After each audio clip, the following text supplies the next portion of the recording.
I need a second. Just a reminder that this meeting is being recorded. All right, so hold on a second. Can you put the agenda up, Jay?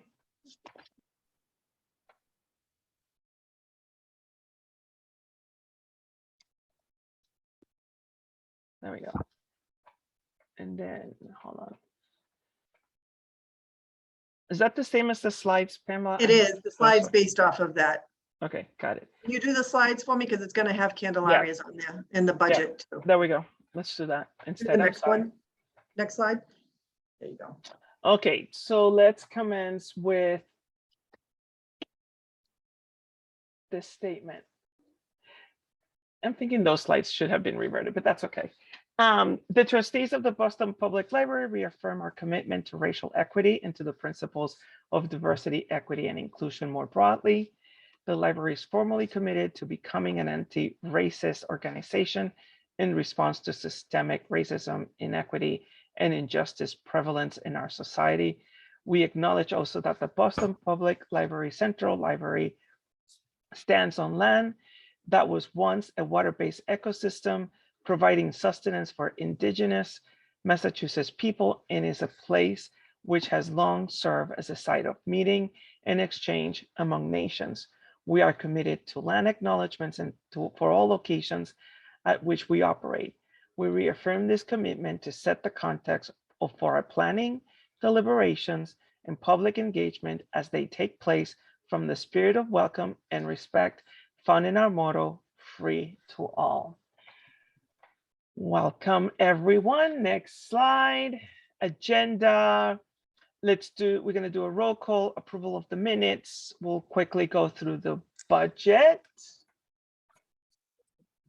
And finally, through the, we do some updates and then the proposals. Okay, roll call, please. Yes, I'm just going to read your last names. If you could just let me know that you're here. Arano Ortiz. Present. Foley. I know you're on. There we go. Yeah, present. Johnson. Present. Knight. Present. Nagaraja. Present. Tyler. Good morning, present. And forgive me, I skipped over you. Mediun. We have a quorum. All right. Next is the approval of the minutes from our meeting from June 6th. Can I please, that people have a chance to review, and can I get a motion? Make a motion that we accept the meeting minutes from the June 10th meeting. Thank A you. second. Any commentary, any edits? No? All right. Roll call, Pamela? Arano Ortiz. Yes. Foley. Yes. Johnson. Yes. Knight. Yes. Johnson. I'm sorry, Red Johnson. Mediun. Shay. Okay. Nagaraja.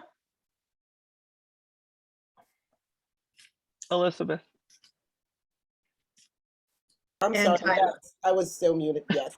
You That's go like okay. this. And Tyler, please. Yes. Thank There you. we go. Approved. Excellent. Okay. Here is where we are in our budget right now. So we had from FY22, we had a carryover balance of 161,000 and everything else that goes after. And then we have a allocated distribution for this year. So there's new members here, so I'm just going to go a little bit to explain how this goes. So every year we have a distribution, which usually is, what is it, a 5% of our trust funds? Is that what it is? Somewhere around that line. And so every year the trustees allocate that distribution to the, to this committee for the purpose of, programming at Roxbury branch.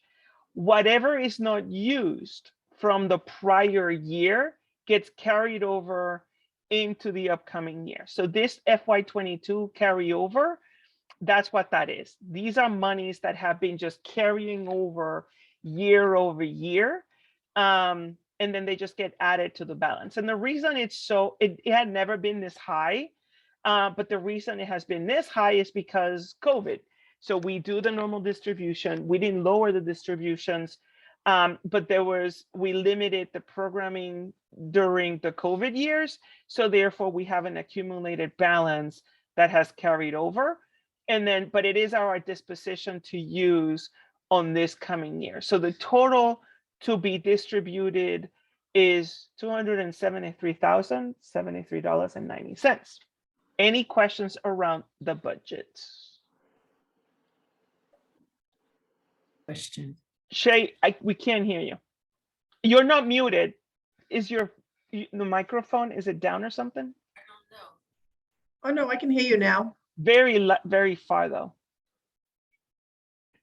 You're very soft. The sound, and I can't get access to the sound. Perfect. Okay. Perfect. Yeah, do we have to take into consideration, or do we have to? I don't know if that's the right word, but given the recent happenings with stocks and bonds and things, do we have to take into consideration that for the next fiscal year, we might have a lower amount of money that's of interest from our principals, that we need to take that into consideration when we're doing any? So I'll take that as an action, Shay, because I'm also chair of the finance and audit. We have a meeting coming up with our financial advisors, and I will ask that question. But the funny thing is that things go in flux. So yes, it was down, but then now everything's coming back up. So I will take that as an action for the finance and audit to see if we have to revisit distributions. I think what happens is the distributions just go, you just allocate a percentage, and then that percentage is just based on the balance of the fund at the time. So what happens is if the fund, it's a lower balance, that distribution is still 5%, but it would be of whatever the balance is. So it kind of adjusts itself, but I would ask anyways. Okay, a good question. Any more questions about the budget? I think that's- Candelaria? Hi, does this distribution take my salary into consideration? My salary comes out of the distribution. Yes. So that Yes. would reduce. So what do we actually have to distribute for grants? Because one year we got a little mixed up about that. I remember a few years ago, so. Is Diane Prusa on the call? Diana, are you on the call? Yes, she's on the call. Yes, yes. She was going- So, Evelyn, if you want to go out of order, Evelyn, I know that Diana was going to be presenting Candelaria's contract under new business. So if you wanted Okay. to do that first, and then we can figure out the balances based on that. Got it. so, And I can leave the room for the- while that discussion's going on, if Oh. that's okay. You can. Okay, thank you. Do you want us to text you? Oh yeah, all right, whatever. okay, so for the fiscal year, which starts, our business starts in January of each year, we contract Candelaria for, as a contractual employee to get paid every other week. And so she invoices us for the work that she does. And then we pay her approximately, and I'm getting actual numbers from the business office because of COVID and all that, but it really is about $40,170 per year, which is just part-time. She's 30 hours contracted every other week. So it's an average of 15 hours a week. And she specifically writes down all the work that she's done for the fellows, and she's come up with some great programs. So, and we do make sure she gets paid, but I will have actual accounts, like exact numbers, but that really is what it is from the business office. And I can send that as an attachment to this. Diane, what did you say the salary was for last Oh. year? 40,000 what? $40,170. Okay. So that's $1,545 every other week. Mhm. All right, questions from the group? And then that contract it's renewed when? It's renewed now. So we should, this contract, her contract should be renewed. We're actually, we've paid her for the work that she's done in July. So this is an approval of her contract for this fiscal year, because the fiscal year started in July. So I had a question. So I know in the Okay. past, previously there were issues about her receiving her payment timely. Has that issue been corrected? Yes, because we had a hiccup one time with it didn't get deposited in the bank for some reason, and her direct deposit. And so our accounting office straightened that out right away. So there was a delay. And in a timely fashion, she always submits her work by Tuesday, because we run the checks for our contractual employees, for our vendors to get paid on Thursday of each week. So she always sends an invoice, and she's very timely about that on Tuesdays. And that gets forwarded to the business office for payment. So she is paid in a timely way.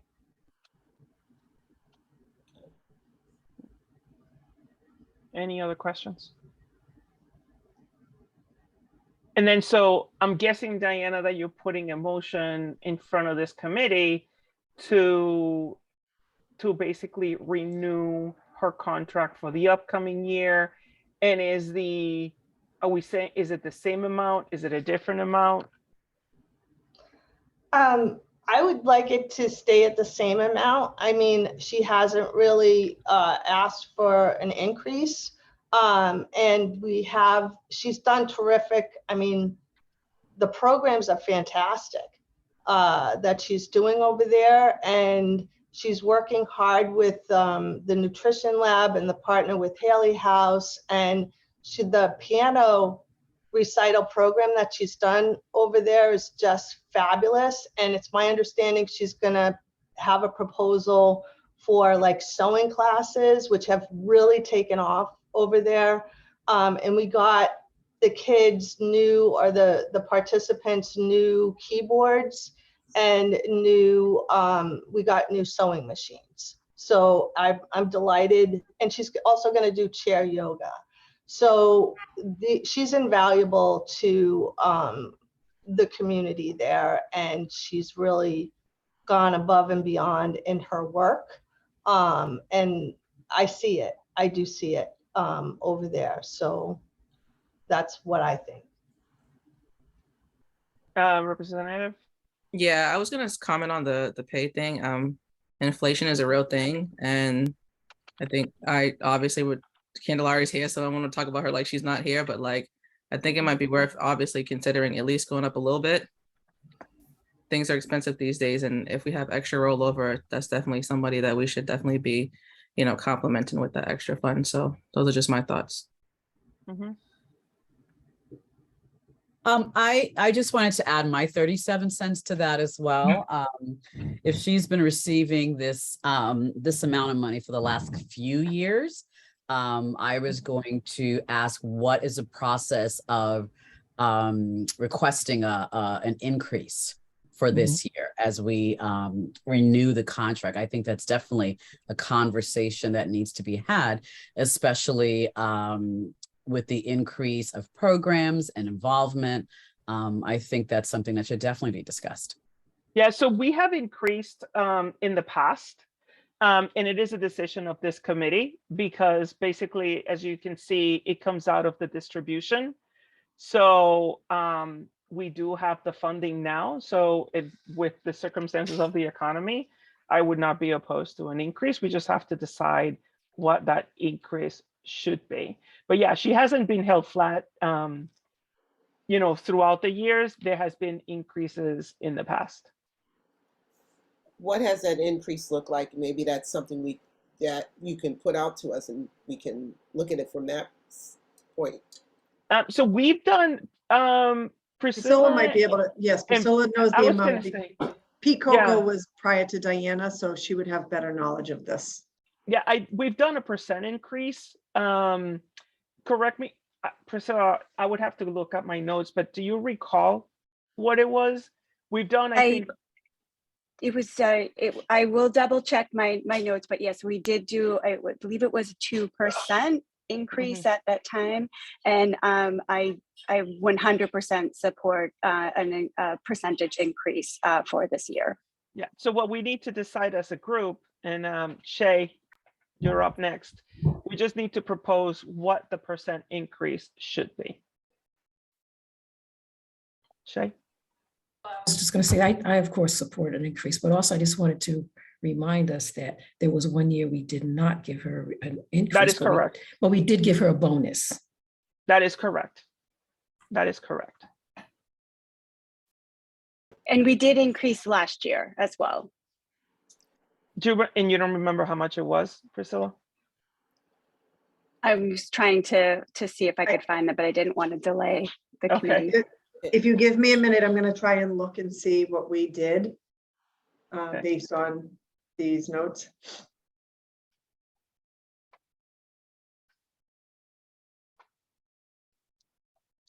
Talk amongst yourselves, I'm sorry.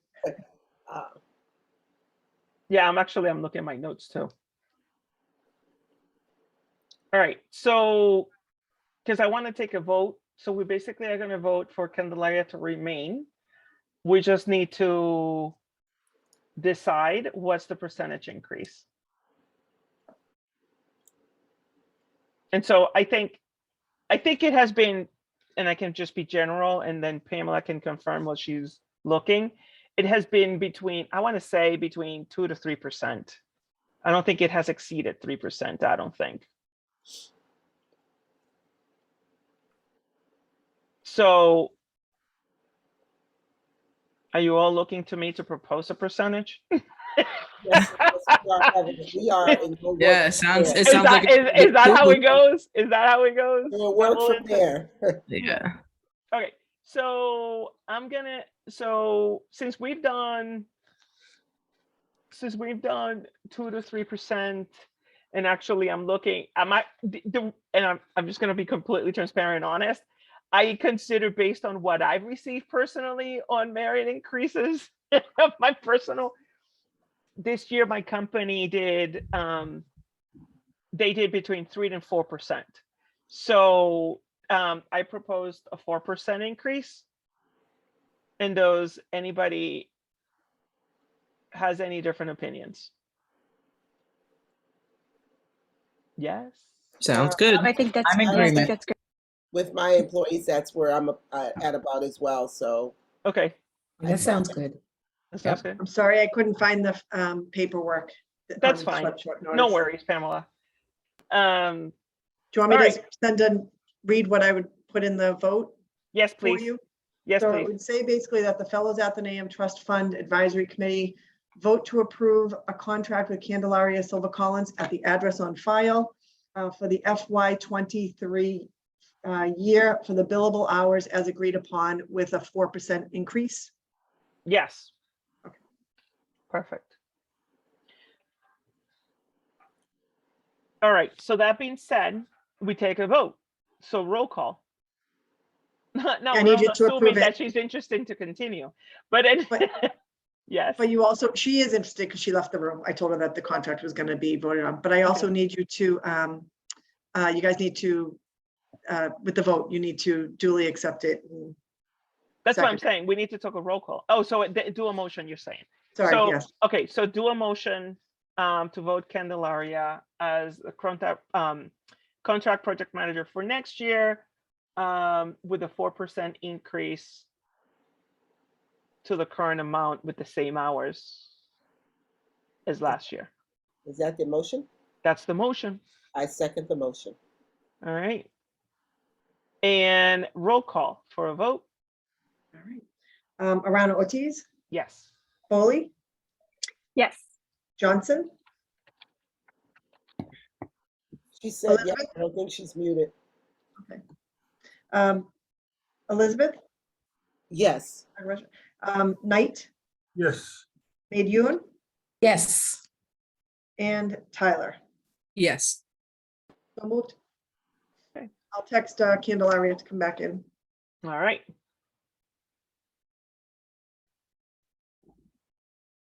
And then in the meantime, what's next on the docket, Jay? What's the next slide?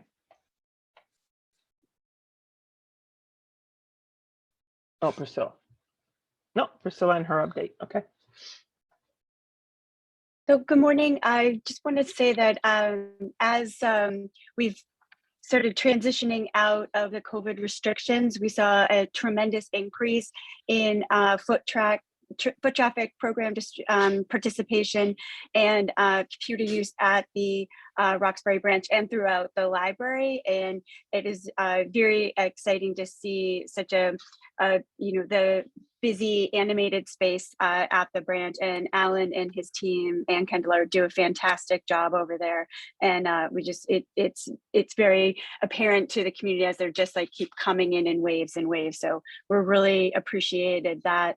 And the rest of the BPL is increasing their traffic as we increase our programs across the system. So just wanted to share that. Perfect. All right, Candelaria, welcome back. So the committee has voted to offer you to remain. We have renewed the contract with with the same amount of hours and a 4% increase for the upcoming year. Thank you very much. You're most welcome. And then, so I said, well, we'll offer this to Candelaria, assuming she's going to remain. So thank you for all the work you do, Candelaria. Everybody was very appreciative of all the energy and effort and dedication to making these programs a success. So thank you. All right, Candelaria, I hand it over to you. Okay, so if the chart can be pulled up, I guess that's the next. Can I say something before we go on? Just because we have new members here. One of the things, so we're gonna go through the programs that have been submitted. And in the past, if there's anybody who has a conflict of interest, they excuse themselves from the discussion. You can listen in. It's not that you'll leave the room, but you need to, because of conflict of interest, people need to refrain from any commentary or votes. So if there's any programs that you see yourself that has any conflict of interest, you'll excuse yourself from the vote on the commentary. I would greatly appreciate it. All right, with that, Candelaria. So hello, everybody, and I hope that you're summering well. As you can see, we got a robust amount of applications, proposals. We had 19 people apply, 21 different grants. I had expected that we were going to have closer to 25, but people drop out of the process from going to the info sessions for various reasons. And I wanted to share before we get into this, I'm so visible in the community. I was leaving to go to Brooklyn with my granddaughter, and I'm sitting in Amtrak, and this guy who ended up not applying comes to me and starts talking to me and spends about 20 minutes talking to me about why he decided not to apply. I had spent an hour with him a couple of weeks ago talking about his application, and he had submitted something, but it was so terrible that I was trying to improve it and gave him all these suggestions, and he ultimately decided not to do it. But when I'm out and about, that happens to me a lot, where I end up having to stop and what I'm doing and talk to people about the fellows and the Roxbury Branch Library. So anyhow, I'm happy that we got this many applications. So I took notes on each one. And what I'll do is just share some of my notes, any concerns I have, and then people can weigh in on what their concerns were. In the past, what we've done is we've done the yeses, the clear yeses are usually really clear, and the clear nos are usually really clear. It's the maybes that we come back, we decide what we want to fund, what the maybes are, and then we come back and then discuss those before we make our final decisions. Is everybody okay with that? Okay, so the first one is from Sister Rayleigh, Cocoa Lady Enterprises. I actually have met her because she worked with Haley House on their grants, and she applied for Afro Chief Fitness, a wellness support, including nutrition. This is her first time applying. It is for adults. She has done programs at various places throughout the community, including the Roxbury Y, Eggleston Branch, and in Cambridge. She's worked with Haley House. I noted that she had the Serve Safe certification. She talked about that she would be doing a lot around nutrition, specifically about fruits and vegetables, cooking methods, downsizing servings, etc. She put on her schedule, which actually works better than some of the others, is that she's looking at doing things during the day, Wednesdays, Thursdays, and then on Saturday, and she gave a detailed outline for the weekly sessions. She did have a reference letter, but they were all old from other grants, and I was surprised that she didn't get a letter of support from Haley House. For me, this was one that I believe that she could do what she says, but there was something that didn't quite completely gel for me in reading the grant. So I'm curious to know what other people thought. I'm trying to move. Okay, now I can see the full amount. Okay, so she's requesting $2,653. Discussion, any feedback? Thoughts about the program? I didn't hear what you said. I said thoughts, asking the committee, any thoughts about the program? Do we know why Haley House didn't make a recommendation? Did she ask? She didn't ask? I don't think she asked them. Oh, got it. But so I was saying I was surprised because her letters of recommendation were from other things and they weren't specifically for this grant. Got it. Alan. Yes, Candelaria, when talking to her, what impression did you get? That she could actually fulfill it, or she's like a question mark? I saw her in action co-leading the Haley House, some of the Take Back the Kitchen sessions. So she was giving instructions, etc. But so I think from that point of view, she's capable. She certainly, the Serve Safe certification is significant. I think she's had experience, but there wasn't, I can't figure out how to differentiate this program from what Take Back the Kitchen is doing, except they're more definitely cooking focused, and I'm not sure. So that's one of those where I'll stay out of it. You all have to make that decision clearly. Che, I see your hand. Yes, it's funny, this is the one I had the most notes on because there was so much that I was not clear about. At first, I thought she was doing a yoga program. Then she started talking about her certification as a massage therapist and a treatment specialist. And then she started talking about food. So I am not really sure what she's doing. So that was how I was left with that. Yeah. It seemed like a lot of things from soup to nuts. So.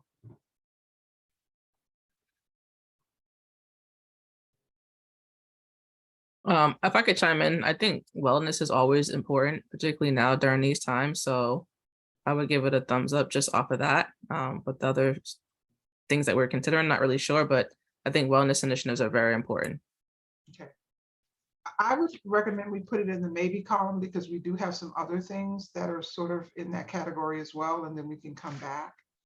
But again, it was soup to nuts. Like she did come to the info session, and I talked about people being as specific as possible. I think that when we get the software for the next go round, it'll be very clear because the questions will be clearer and it will be very straightforward, and maybe that'll be helpful to people. But a lot of people, particularly that don't write a lot of grants, they tend to put everything that they know and everything that they've done in the grant, even though if it doesn't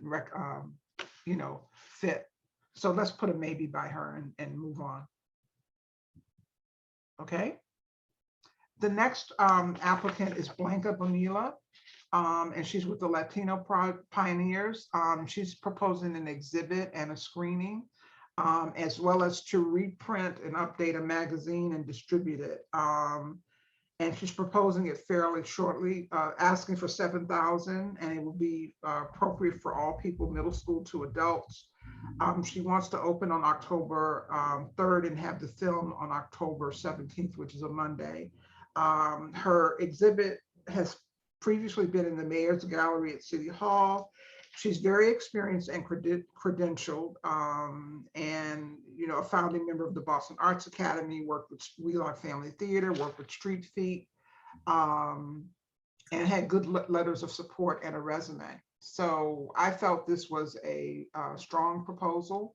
I can't remember, I didn't put in my notes. Alan, you can weigh in. In terms of doing an exhibit, there are several people who have approached about doing exhibits, and one person who didn't put in a proposal had an exhibit, and he wanted to buy these pedestals and these moving walls and things like that. So I don't know if you heard from Blanca, or if you have any feelings about how the exhibit could be mounted and shown. Their posters.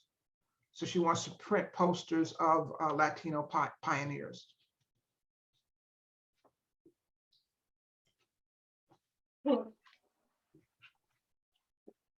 Alan?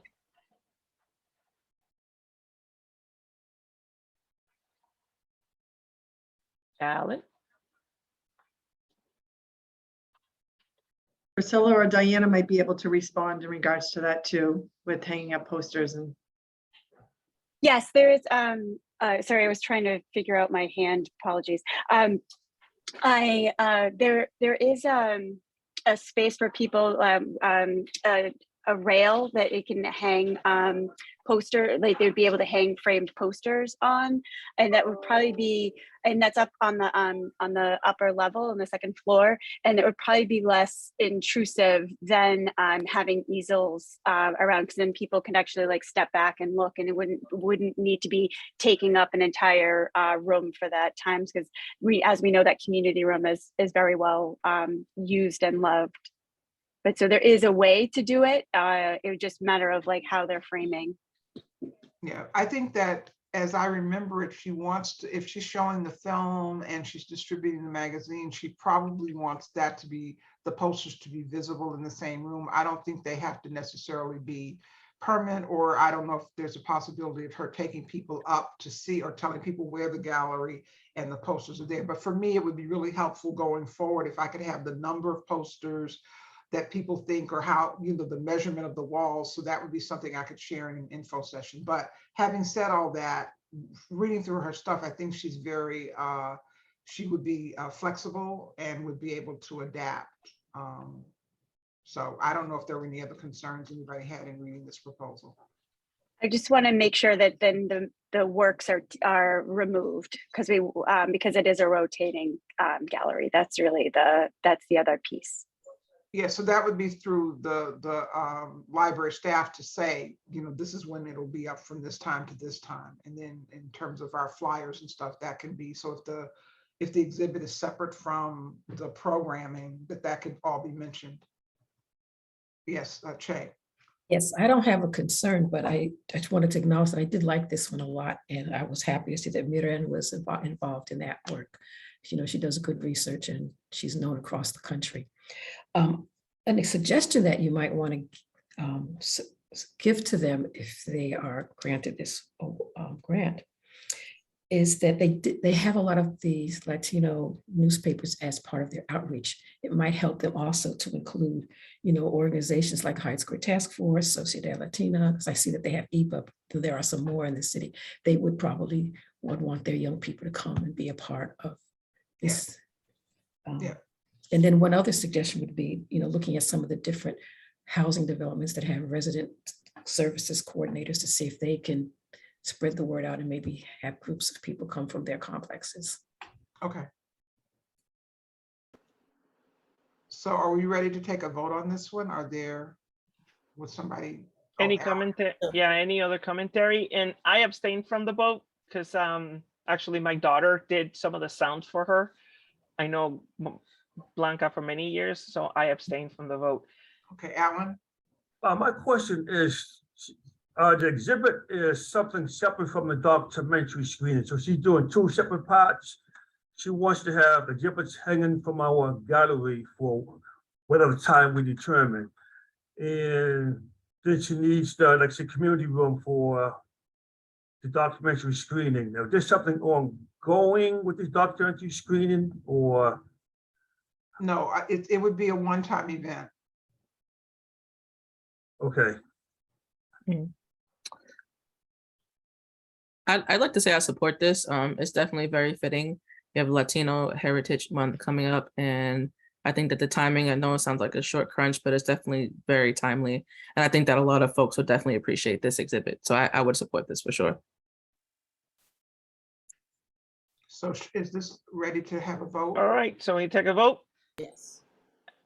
All right, any no's? Let's start with the no's. Any no's?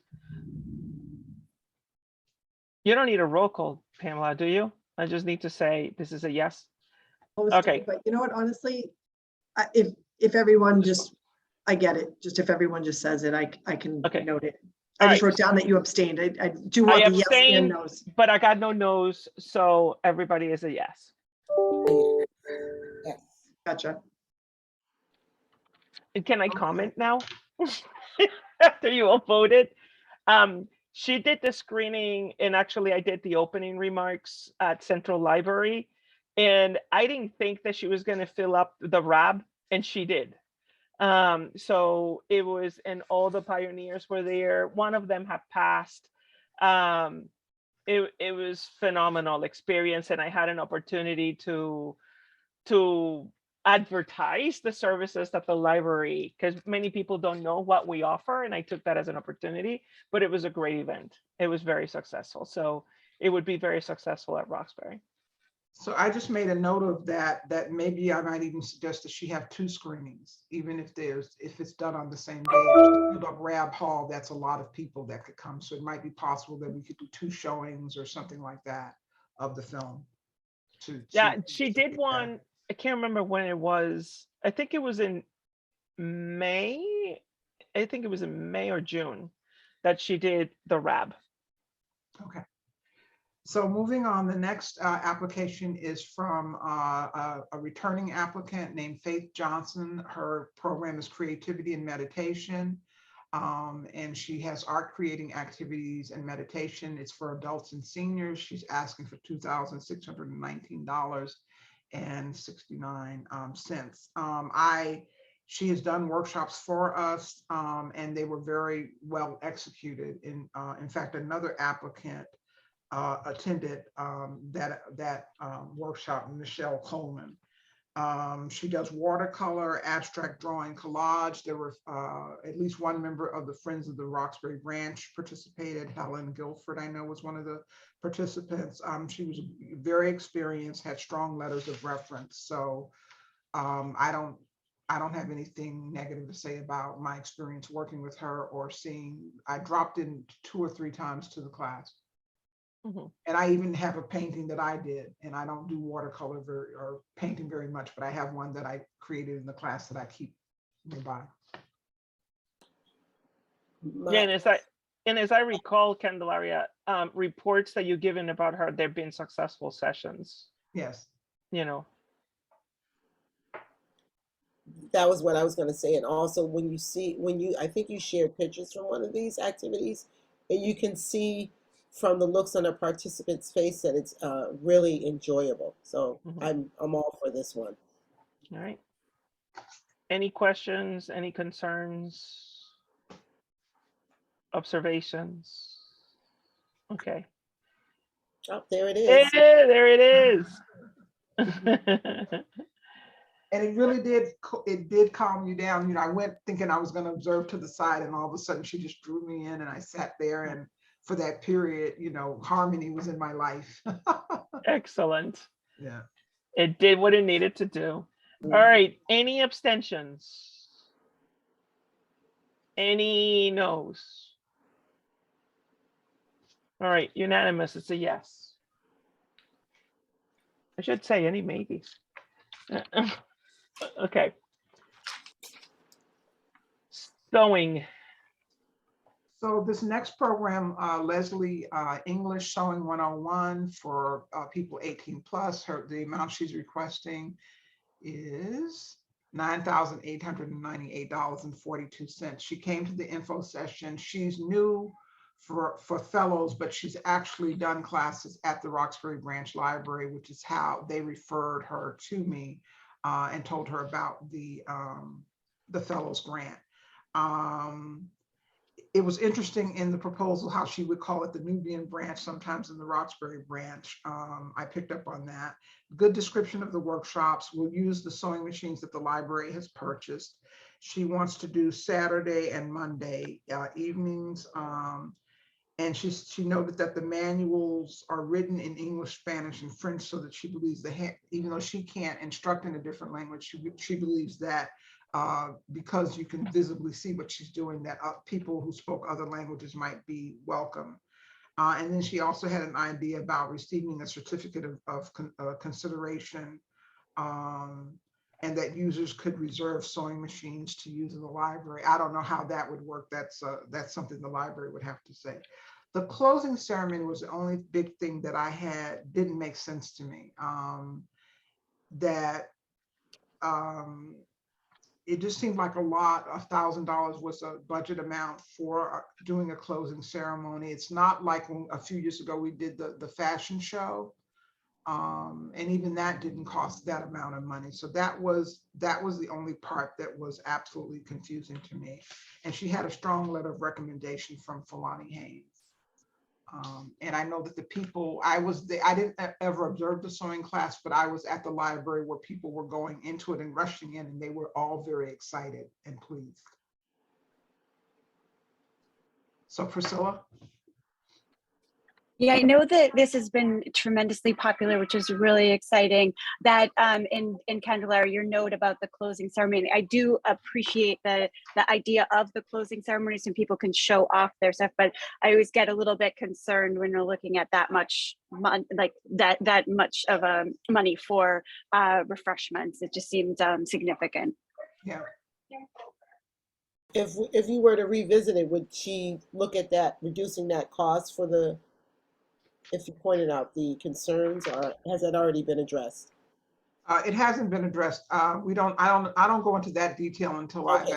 we've actually granted. What I would do is, I mean, as a committee, we can decide to reduce the grant by $500 or whatever amount, and then I can explain to her when I do the orientation as well as one-on-one, that the amount that she had recommended, because again, you don't know how many people are going to come. Refreshments is different from full-on catering, and that was a concern. And I see that Alan has his hand up. Yes, Alan. Alan. Yes, they were saying she was here over the summer, and this was the first time we have the sewing class, but it wasn't really as well attended as I was hoping it would be. And I don't know, because this is the first time, and the word didn't get out enough though, but for almost $10,000, I'm talking about, you want attendance to be there, so far as advertising, reaching everyone, because people have, the community has shown interest, but then they don't really follow through, which any program though. But I am not clear on where the expenses going for this. Because I know that Diana, she had gone out to some place where she knows she picks up material and all too though, so I'm just have concerns about the dollar amount of the program. Okay. I will say, and I see Chase hand up, it was one of those programs that it was happening before I knew about it. I hadn't been given notice about it. So I couldn't help advertise. One of the things that with the fellows program is that I help with marketing the program, and we go over an orientation and extensive list of ways things could be marketed. She's also talking about doing a lot of workshops. There'll be about 40 classes, individual sessions. So that's a tremendous commitment on the part of people. So Che, I'd love to hear what you have to say. I like this idea. And I have a note here that I read this at 2 o'clock in the morning, and I'm seeing why I gave myself that note, because I have a comment here about taking $2,900 out of the budget, but I didn't say why. And I think it might have something to do with her budget page not matching up with her asking page. So did you get a chance to do the math on her budget to see what that total was? Because it looks like, from my early morning using of the calculator, that she is around $2,898 and change over in her ask than her budget. And then the other thing I was going to suggest is that maybe, I agree that those are a lot of sessions, and maybe we let her try one of those sessions to see how that works, especially since Alan has said that the attendance was not where it needs to be. I didn't see a miss. I remember going over things a couple of times, and some things weren't quite making sense, but I thought it was a big ask for her first grant with us. Diana?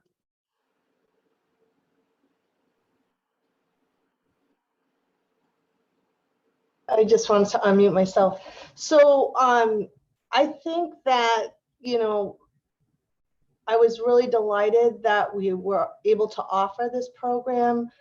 We couldn't sustain this program if it really wasn't that she didn't apply through the fellows. I do think that the breakdown for $10,000, I'd like to know how much she is charging per workshop. I don't know what she's getting per the hour and a half that she's getting. I don't see the need for refreshments at all, maybe down the line, but I would like to know, like, maybe Sewing 101, what is the product out of that? And then Sewing 102, may come later, and maybe reevaluating it to see, what is the attendance? How are people going to register? The other task that I don't know if it's possible, but I would like to see these programs advertised through calendar listing. And I'm not sure if Candelaria could have the privilege. I know that through our librarians advertise programs with our website through making a calendar listing. And so you just go in with your library card and you have privileges. So I would like to see you get those privileges, Candelaria, so that you could advertise this program, and that way people can participate and the word is out.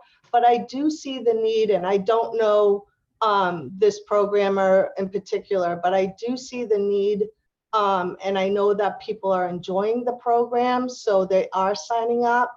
We also do have a vendor that we've established so that we have materials so that the person didn't have to go out and buy materials. So I'd like it a little bit more, I guess, structured is the word. And that's just my 2 cents. Okay, so a couple of things. I usually will send to the Roxbury branch librarians and to Tracy as well, things, and ask them to add it to the Boston Public Library calendar. So I don't feel the need as a consultant to do that. And we do advertise it extensively. Again, I didn't have anything to do with the previous program. So what I'm thinking now is we'd have to really get that document and open it up to look at the budget. I would recommend giving her half of the amount that she's asked, and giving her the feedback around reducing the number of sessions, not having that kind of refreshments for the closing ceremony, because I do think, like I said, I saw a couple of people coming into the library that were running to the sewing session, and they were very excited. So I think that she has the skills to sew. She had the letters of support. Good recommendation from Fulani Haynes, who has done a lot of work in the community and at the library. So I don't know. Can I just get this straight from my notes? I'm sorry, that was a lot. So the notes were, your recommendations were to reduce the amount she's requesting, reduce the number of sessions that she offers, and to limit refreshments. Yes. Sorry. You know, to tell her that we believe in the program, we believe that it can happen, but it needs to be a reduced kind of program as a first go round for us. That's one way to do it. The other way would be to wait and, you know, just go through her budget again and maybe see if there are places we would recommend cutting. But when I went through, the only thing that really flagged me was the idea of having that much for a final ceremony with refreshments.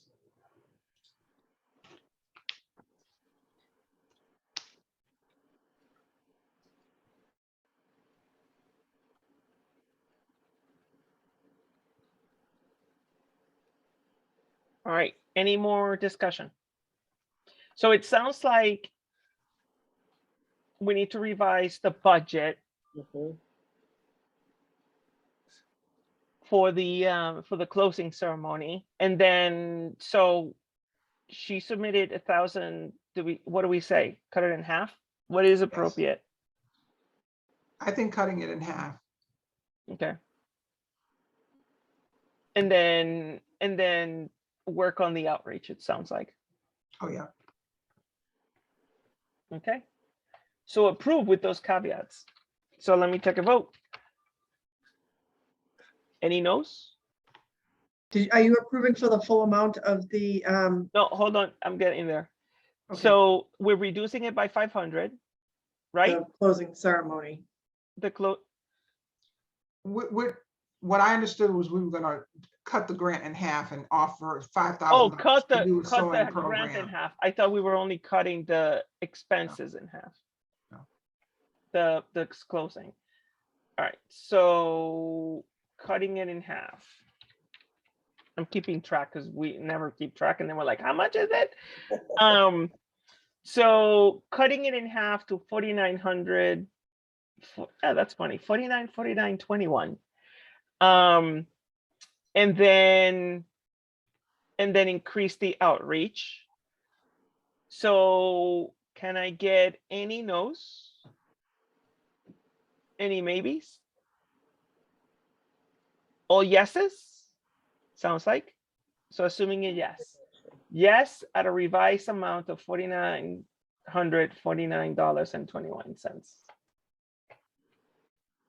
All right, tracing our roots. Okay. And Candelaria, so- we need to move along because we have a lot and we only have an hour left. Okay. right. Joel McCall, who's returning, and people know him well, he's proposed two things. One is Tracing Our Roots Boot Camp for $2,661.25.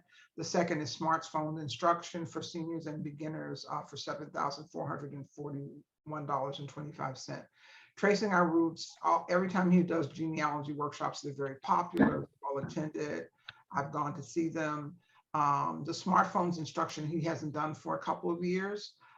He never charged that amount for it in previous years.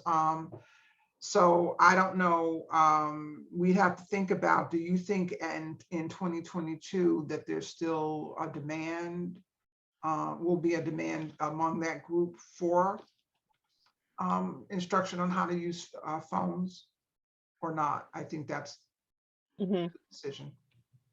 Yeah. If I could chime in here, there is a big want for the smartphone instruction type style programming for many seniors that attend the library. So I would definitely support that. If I don't, so can we grant 2 grants to one individual? Yes. Yes, we've done Yeah. it with him specifically before. Yes. Okay. Well, I was gonna say if that weren't the case, then I would definitely support, expanding the smartphones instruction to see if we can get some devices for folks. I don't know if that's possible, but I definitely am a yes for the smartphone instruction. That's a big deal. And in 2022, just to answer your question, Candelaria, Zoom and Teams and Google Meets is just becoming more and more complicated as time goes on. And I think that it's a great compliment to us having a free Wi-Fi, and we offer free devices at the library. So it's a great compliment. So I'm definitely a yes for the for the smartphone instruction program. Mhm. Yeah, anything he does, he always does well. He's really good at delivering programs. Mhm. Any more commentaries, Shay? Shay? Make a more effort in trying to reach out to some of the seniors housing that's close to them, and work with the resident coordinators there to bring some of the seniors to those sessions. He has a person who's actually also gone around and dropped flyers at different places. So that's something that I'm making a note to find the residences. And unfortunately, believe it or not, some of the places that are closest to the library, they don't transport. They don't have van transportation to people. So, but I will make that note. Priscilla? Sounds like that should be something in his grant, a way to maybe work with BCYF or something to use their vans and help transport people. The question that I had is, we know that there is a need for it, and so maybe looking at for the smartphone instruction to do half and see where we're at. Just because, like, I'm looking at, I think I'm reading this correctly. It's like 22 sessions, and so I just want to, we want to. I just proposing that to the group, just seeing like if we want to do half, see how it goes, and see what ways we can get additional participants in for the second. It's just a thought. Okay, so to have him do it in 2 sessions. And what was his attendance in the past? Was it full? It was robust. I mean, It's he's very done that. popular. Yeah, I'm sorry, Priscilla, I didn't follow your proposal because I know that his sessions have been popular in the past. Are you saying that they're too many and then break them up? Like, I'm not following. No, I'm not saying there's too many, but maybe looking at like, yeah, let me just seeing like doing like half and then looking again later in the fiscal year. That was a suggestion. I know they're very popular, but just making sure that we're getting in the participants. I just want to make sure it's that we're able to continue the popularity as it goes. That was just a concern. So basically you're saying you're concerned that there are too many sessions and that he may not have the attendance because he has way too many sessions. Yeah, just if we could look, and I know there is that need, but if we're like talking about, like, we're not going to be able to be bringing people to the library that might need it. So that's what it was just a thought about, like, maybe not having as many sessions for the year. All right, so I'm gonna look on to everybody else. How many sessions he's done in the past, Candelaria? Do you know? I think he's done 4 sessions, and what we came up with was that he did 4 sessions in group, and then he set up time to meet with each person individually, so that they could go over their smartphone one-on-one, the things that they saw that they needed with their particular smartphone.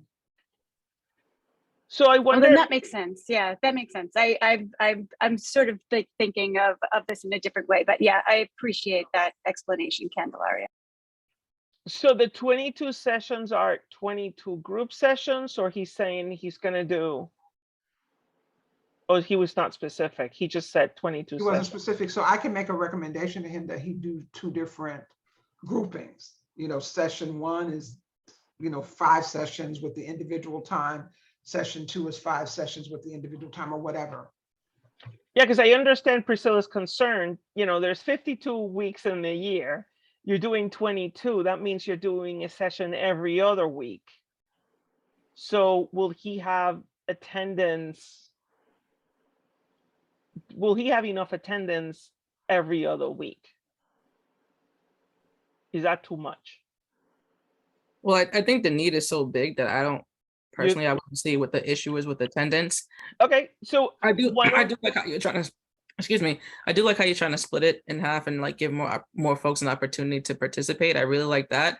But I also too want to say, I know this may sound like a lot, but ask him to expand to include transportation. I think Shay's absolutely right.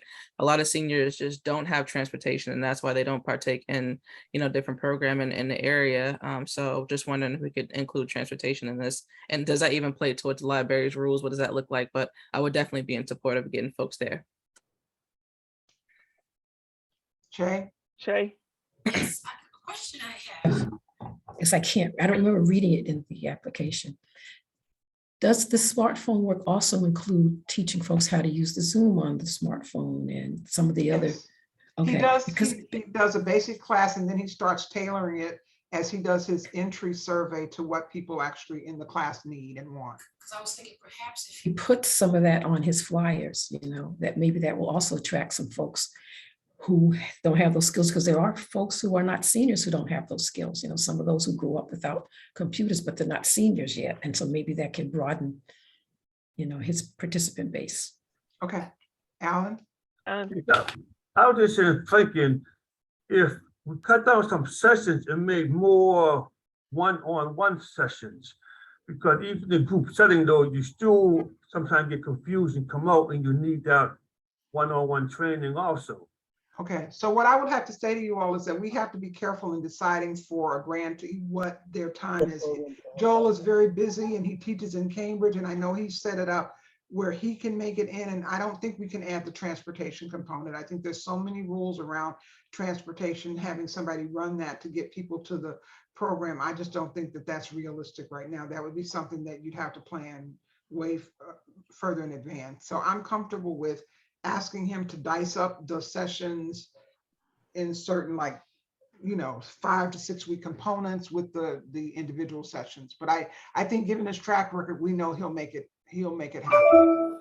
Let's take a vote on this and continue to clip. Okay. So any maybes, any no's, abstentions? I'm assuming yes for everyone.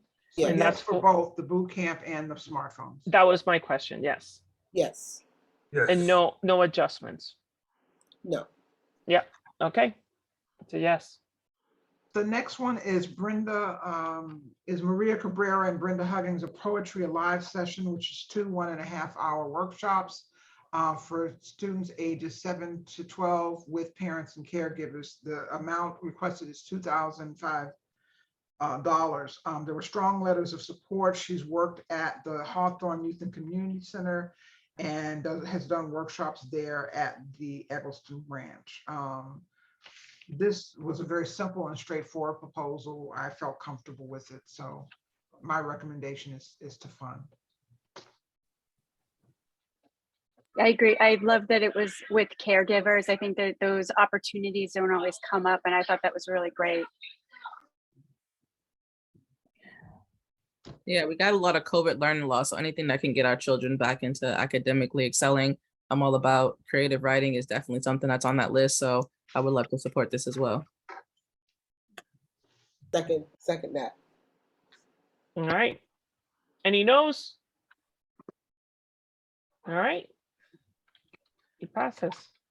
The next one is the Play Reading Book Club, and I got an email yesterday from Akiba saying that they had to change what was recommended for the first play because they weren't able to get the final script in shape that they could teach it. So that's not a problem. They're substituting one play for another play that will start in October. And she also let me know that she's taking a leave of absence starting tomorrow until mid-October, but those people who would substitute. So the person who Caitlin, I think it is, actually runs a lot of the sessions will continue to come, and they always have a teaching artist. So this continues to be a popular program, although the attendance has not been at the numbers of the first year it started during the Snow Megadon that we had. We had so many people coming. They also, since it started at the Roxbury branch, have expanded where plays are given at other branches. And so there are, I didn't get to see as many of the discussions and performances last year as I have in previous years. But one of the ones I noted that there was a lot more diversity in some of the sessions than I had seen previously. I don't know if Elizabeth, if you want to weigh in, did you go to any of the play reading book clubs this year? I did, and I would agree with it. And I hope that as we move forward with this, the original intention of this program was to involve more people that often don't attend plays. So hopefully with the advertising and just word of mouth and sharing, we can, one, get the numbers of in person back up, but also ensuring that people in the community know about this program and are attending it. I've been a part of it since the second year of its inception, and it's an absolutely great program to be a part of. I give a definite thumbs up on this one.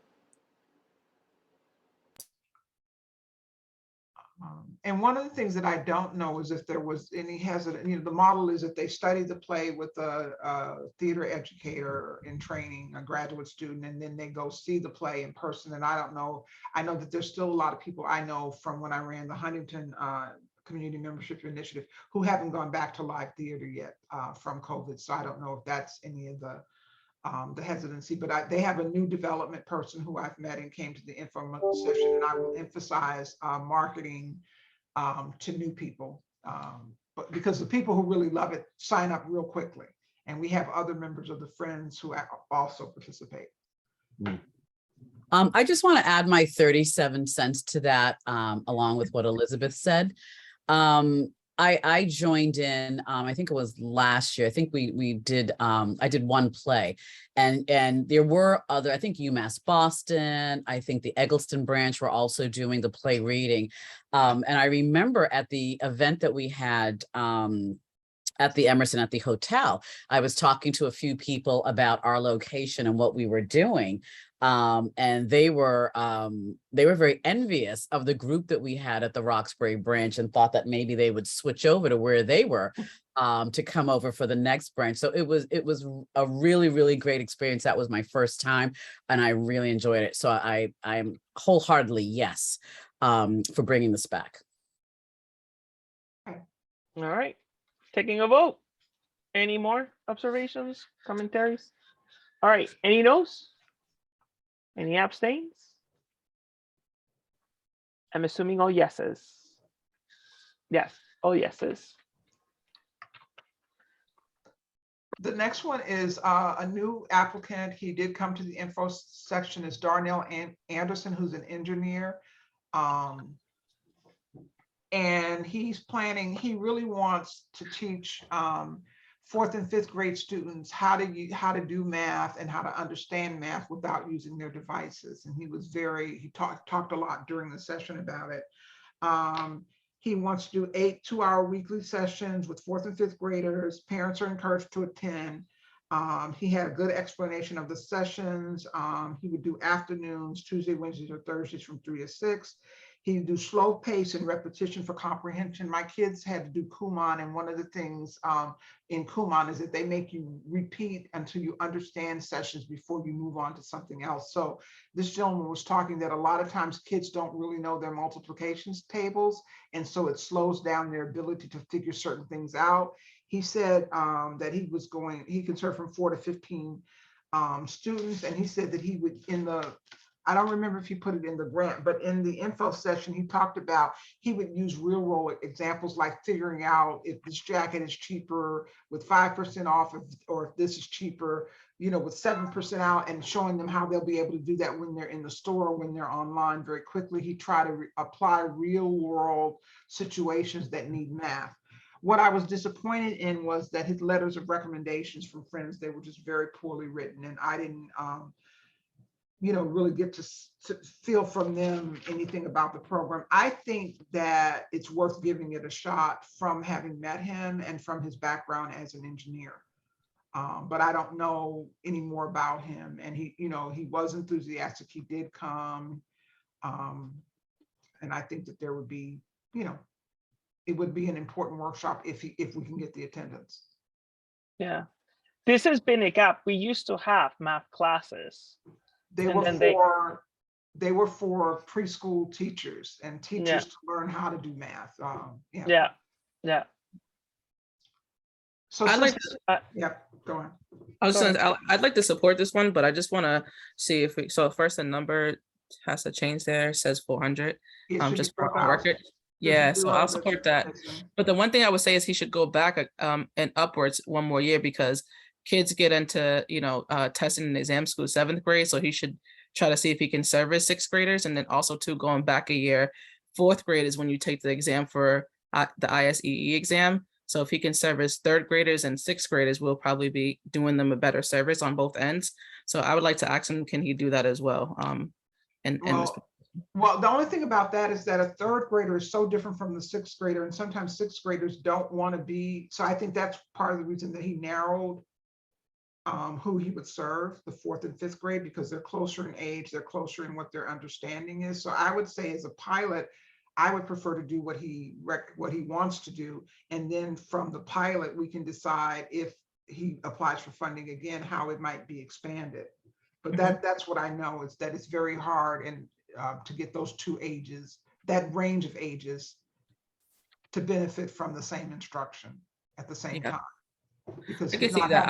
I would say, I could see that. I was going to say, I could say either going one way or the other, just, the impact is a little bit more direct there. And also too, picking students. So I know usually folks reach out and try to, put their kid in library programs. But this is something that I think, we should definitely make an extra effort to see where kids are needing improvement with schools, and making a direct, relationship with them to invite the students at the very least, because this could be very helpful. And it seems like it's something that is very impactful. I'm just excited about it. So whatever we can do to make this, on point, I'm happy to do that. Yes, Diana. I was just going to say that we do have the homework help program, and we also have the Boston Teachers Union. We have a BTU retired teacher come in, and she's available for homework help.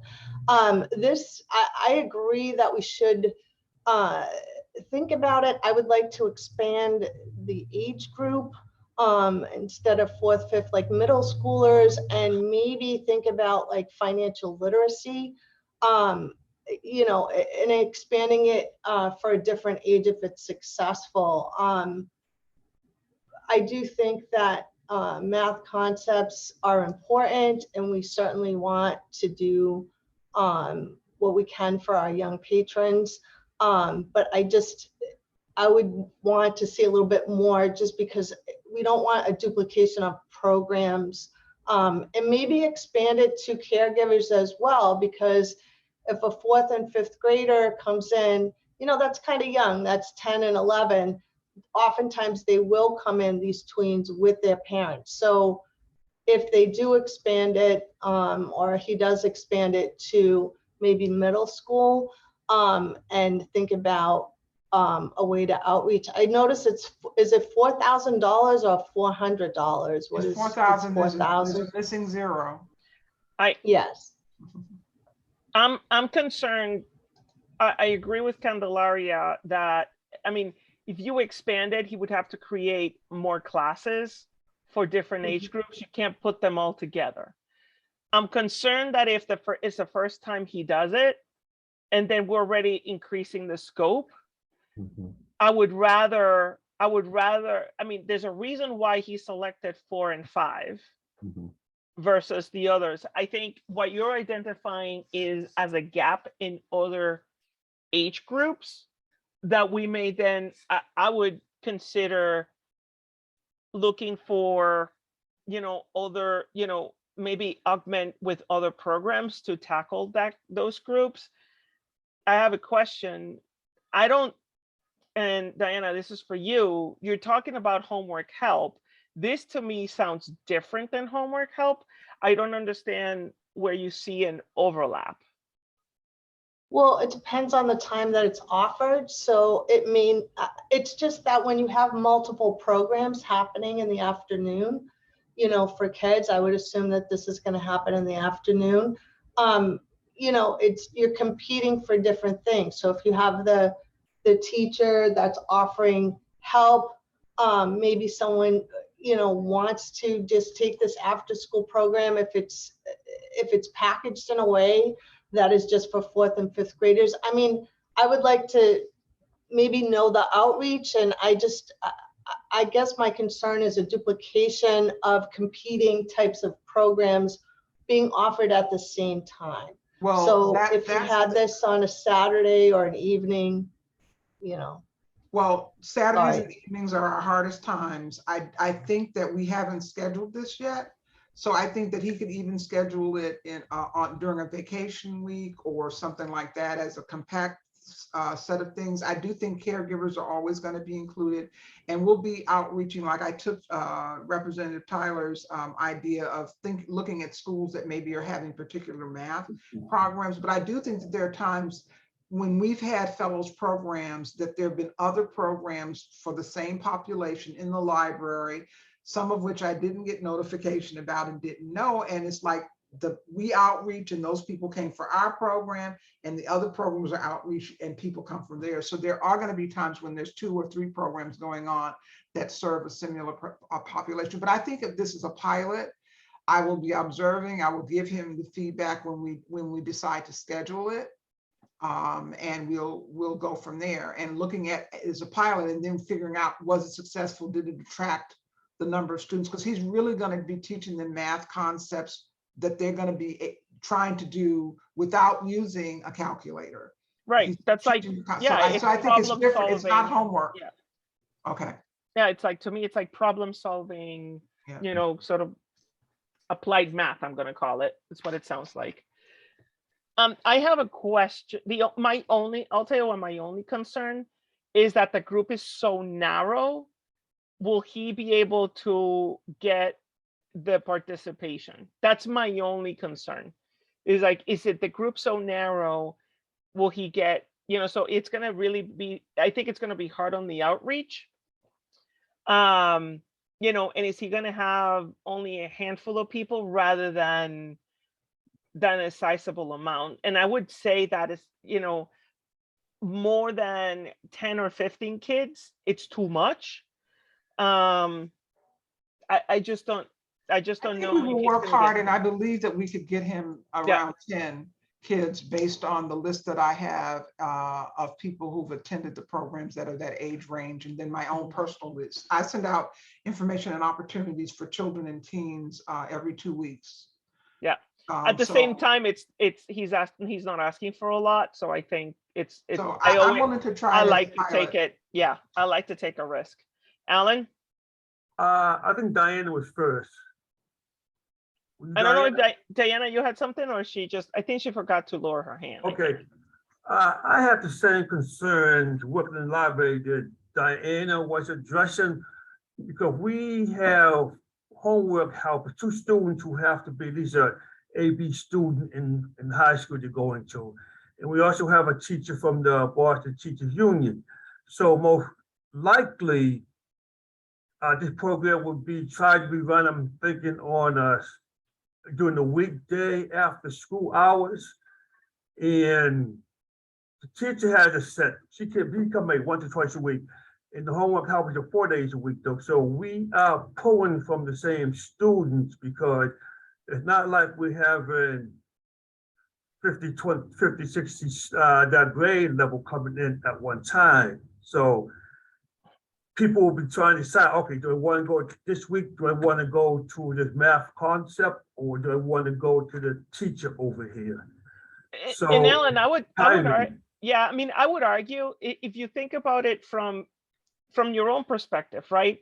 If you have a program that I said today, as I'm a student, well, today I need homework help because I have this essay that I need to write and I don't know how to start it, and I need someone to help me out with this. But then maybe next week I don't need homework help, and you know what? This mental math and math concepts, I would benefit. So I can see people participating in both depending on the specific need. I don't think they are competing. You all, that's not how the recruitment of these programs has worked at all. We don't get drop-in people very much to our programs. Sometimes people come by and they'll see the flyer. I often, when I go and I see people, we have a program we don't have people in, I've actually gone around and handed flyers because people will walk by that desk and not pick up a flyer. So we've never had like the homework students just come into a program that we were running. They come for homework and that's what they're on. Our programs recruit specifically to bring people into the library, and then people who come in the library often learn from the librarians and from me being pushy when I'm there and handing them things about our program. So it's the recruitment and the attendance works very differently.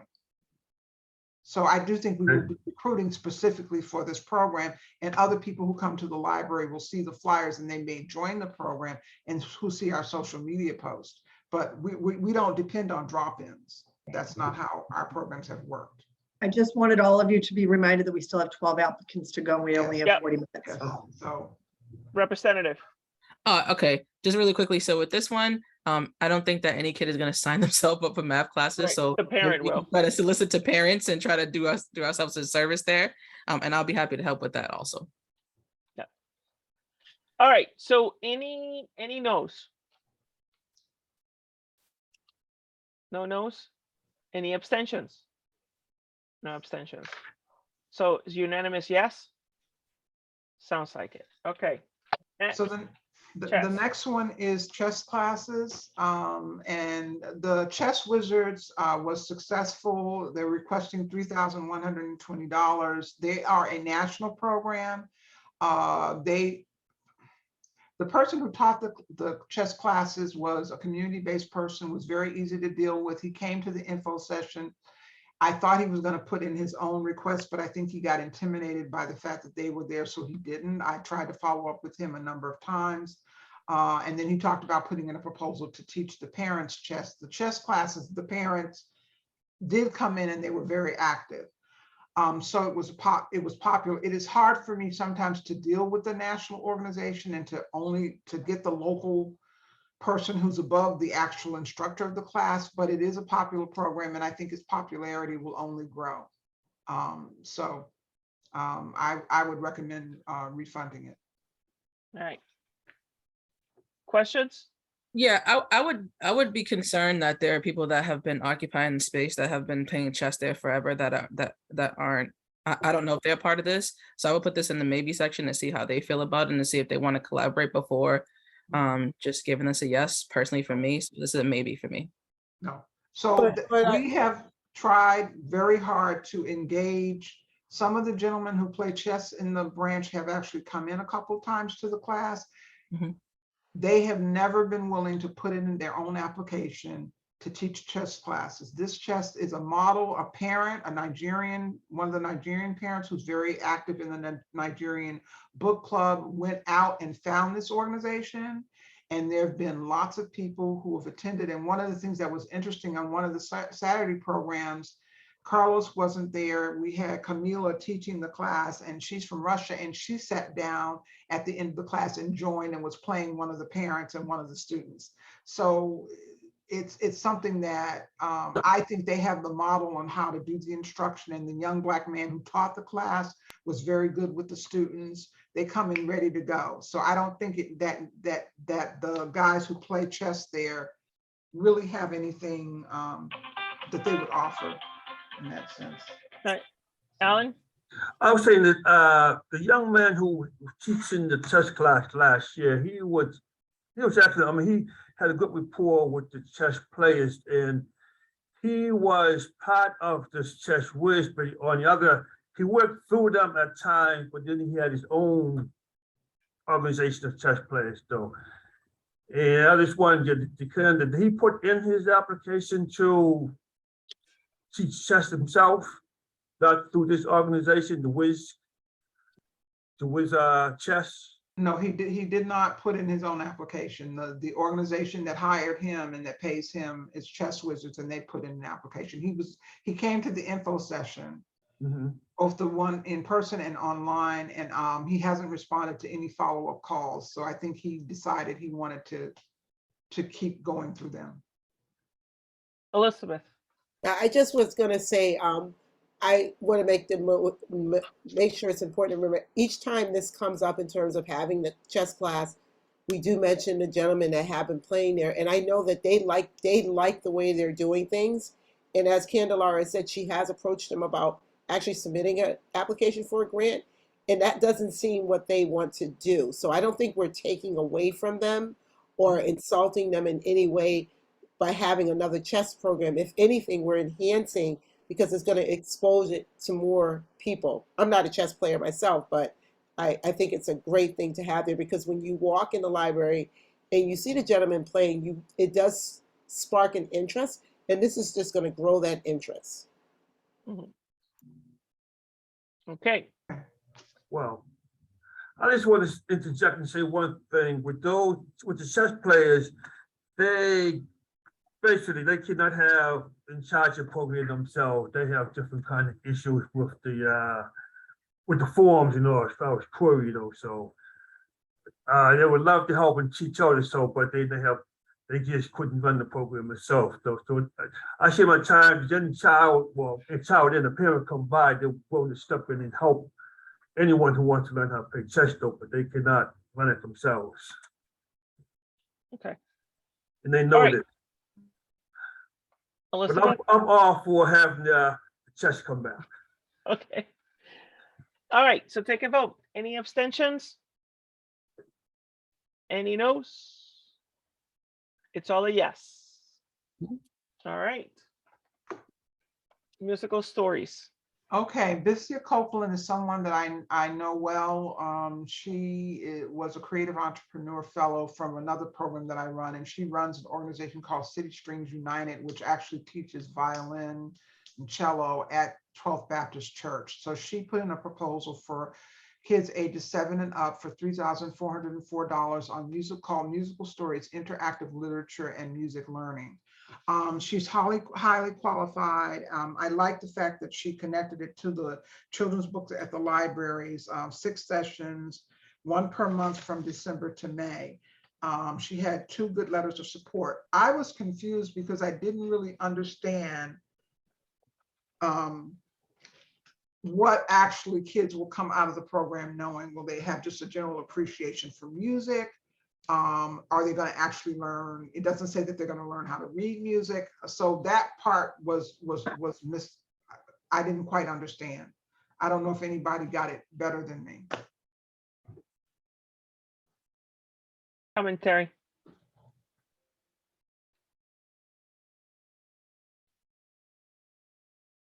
Nothing. I mean, I think at that age group, I don't think learning music, it's hard, like reading music and things like that. But in that age group, anything music, they'll just go, they just love it. Okay. And it's if you think about appreciation of music. Yeah. I also assume that she has a good network in the Greater Roxbury community because City Strings has been so successful and has been around for a while. So. All right. Any maybes? No's? Abstentions? Che, you abstain? 1 abstention. And everybody yes? Yep. Everybody yes. 1 abstention, everybody yes. All right. The next one is Stephanie McKay, who's another person that I know from the Creative Entrepreneur Fellowship. She's a singer who had a real incredible performance career, and she went to Wheelock College and got a teaching degree, and she's is proposing a hands-on public art workshop exploring artists and activists of the Harlem Renaissance for families and children grades K to 5, asking for $8,704. She's very experienced as a musician, as a teaching artist, and they will do all kinds of things: collage, painting, voice, clay, photography. Library books will be featured. And she also mentioned that she could modify the program to be for teens. She sees it as a 2 weeks long summer art camp. And she gave a sample lesson on James Vandersdee. and has good outreach plan. So, and 2 letters of support.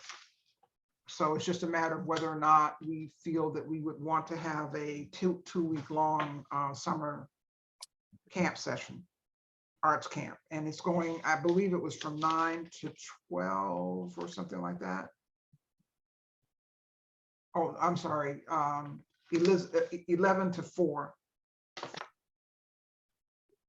I'm sorry, Okay. I'm looking at the wrong proposal. No, let me go back. Yeah, I think it's from 9 to 12. It is from 9 to 12 is what she's proposing. Commentary? No? Any maybes? Well, I just wanted to ask, Alan, is the architecture camps going on right now at the branch? Is that correct? Not I at just the- wanted, okay, sorry, go ahead. Not yet though. Planning, but nothing's happening right now. Okay. All I right. guess you're just looking at like practically how Alan would feel about this being sort of like does that seem like you know, a reasonable amount of time? And that was just sort of asking about sort of how that would work for you. Trying to logistic wise, trying to fit in. Because I like the idea of it though, but and being introduced to the art in Harlem Renaissance at an early age. But it's gonna be the timing wise though, because a lot of these programs will open up on Saturdays with 9 to 2, as everyone knows, and so we only have one night a week. So No, so this is summer. So what I heard But- is this is a 2-week summer camp. okay, Running from 9 to 12 for 2 weeks. Can the library accommodate that? okay, okay. It depends on when they want to start it though, because we always have the Boston Public Schools using the place for this summer play, and that's been ongoing for a while. So if I get a better sense of when they want to have this, Right. So it's a scheduling matter. So yes, a big Is yes, that- schedule matters. yeah, so it sounds like you don't, it sounds like you can accommodate, it just needs to be scheduled. Yes, Okay. All right. And we wouldn't be able to do 9 to 12 for 2 weeks because the branch No. opens, you know, like it has different times that they open each day. Oh, so that's the other caveat, kind If of. it's funded, in the orientation, I always tell them they have to go schedule immediately with the library staff. So I think that that's when you all would talk to her. You just have to decide whether you want to fund it, whether you only want to fund it as a pilot for the first time for 1 week session. No, I whatever. think it sounds like we can fund it and it's a matter of scheduling and it's to be scheduled within the library hours. Yeah, no, I'm asking, is it more realistic for a pilot with others, since there are other summer programs going on, to only fund it for a 1 week session, the first year that it's funded, as opposed to saying 2 years for sure, 2 weeks for sure? I mean, that's what I'm wondering. Would that be easier for the library to accommodate? I would say 1 week to start, because then we can really see what it's, and then if they're coming back next year, then we'll be able to determine, oh, that was super successful, and we'll be able to expand it. So But I think don't we- 1 so- week is better. So we would have their money, the request. So let's just have it to 4,000. Would that make sense? Like yes, it does. 4,350 or something.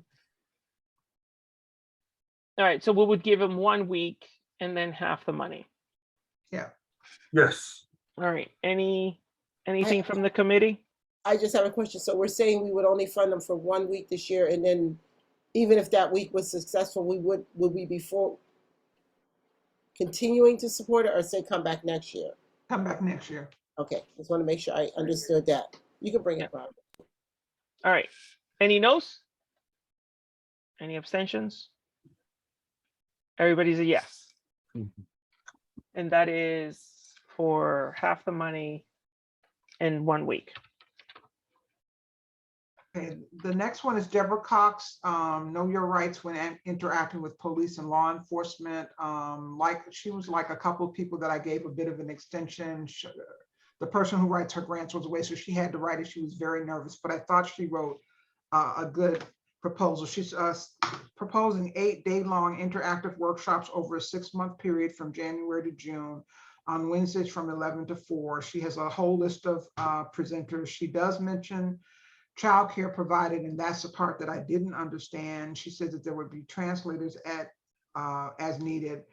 She had good outreach, including she proposes billboards across the community and social media, personal telephone contacts, and she said that the content was adapted from curriculums that were authored by the Boston Police Department, ACLU, and Black Attorneys Association. There was one bio that was missing. So it's quite an amount for a first-time workshop. It's not too much for what they're offering. And again, I just was not understanding how childcare was going to be offered. If you're running a program in the library, I don't think you can say that you offer childcare unless it's being done off-site. So that was my confusion.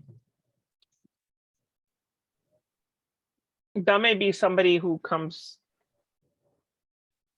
at the library, and if the person has kids, they'll just, if it's a kid, they can just go to the children's section and maybe read books or something like that. That's what I'm guessing.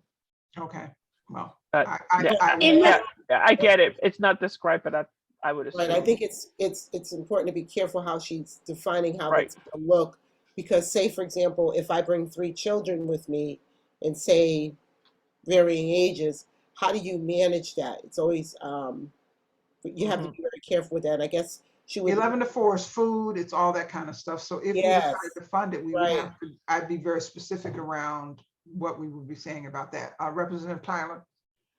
Yeah, I agree. I was definitely gonna second that for sure. Elizabeth, you're absolutely right. That could be a lot going on. But also too, like, so if she's tailoring this program to adults, like I would like to see this redirected to its teens and younger adults that are emerging adults. I think that we'll get more impact out of that. And do you happen to know if she's a lawyer by any chance? Just kind of herself want isn't. Okay. But she has lawyers and she had a lot of the bios and stuff. Gotcha, I mean, I gotcha. could even recommend that the childcare component is dropped, that people have to come and figure that out themselves. I mean, just bring your kids with you, really, honestly, but it's okay. But I definitely would like to see this for like emerging adults. I would definitely, my suggestion would be to admit to childcare. I've never seen a flyer where we're providing, maybe that's tricky. That's it's the risk. It's a risk. It's a risk. So I will say that well, you all decide if you want to, but we're saying that it should be for teens and younger adults as a population. As well as adults, yes. To expand the outreach to that population and then to exclude childcare. Now, I can't remember the budget, but did she say this is how much for childcare or no? I don't have it in front of me, so I don't know. Because then we would have to reduce the amount if she was having cost included on childcare cost. Yeah. Can I add to that too? Like moving forward, we just make sure that people itemize how they're going to spend this money. It just makes it easier for you, Candelaria, to answer these questions. And like, they just shouldn't just be ballparking. That's just kind of, that's kind of a little big. That's why I want the software. The software will, everything will be real clear. I mean, I would have to go off screen and look it up. Does anybody, is anybody able to pull it up?